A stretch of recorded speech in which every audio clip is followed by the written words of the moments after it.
The southern red muntjac, also known as the Indian muntjac, is a small deer species native to South and Southeast Asia.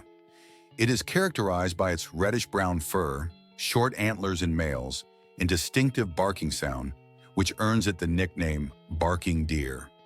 These solitary and territorial animals inhabit forests, grasslands, and shrublands. They are omnivorous, feeding on fruits, leaves, seeds, and small animals. Southern red muntjacs are known for their adaptability and can thrive in various environments. Despite being hunted for meat and habitat loss, they remain relatively abundant due to their high reproductive rate and resilience.